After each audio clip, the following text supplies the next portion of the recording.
কিছুদিন আগে গণমাধ্যমে সাকিব আল হাসানকে নিয়ে বেশ তোলপাড় হয়। অবৈধ সম্পর্কের সূত্র ধরে তার সাথে নাফিসা কামালের কিছু গোপন ভিডিও ফাঁস করা হয়। এই তোলপাড় যেতে না যেতেই সাকিব আল হাসানের নামে করা হয় হত্যা মামলা।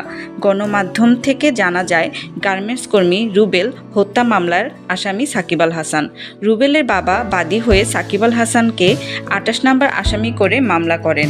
এই খবর গণমাধ্যমে প্রকাশ হওয়ার পর তার প্রাক্তন প্রেমিক ফেসবুকের পোস্টে লিখেন, এই ধরনের অভিযোগের মাধ্যমে তারা বিশ্বাসযোগ্যতা হারাবে এবং অবশ্যই জনগণের কাছে আমাদের ন্যায় বিচারের পদ্ধতি নিয়ে প্রশ্ন তুলবে।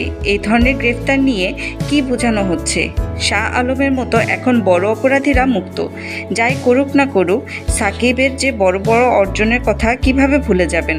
বিশ্বদর্পণে সে তো বাংলাদেশকে প্রতিনিধিত্ব করছেন।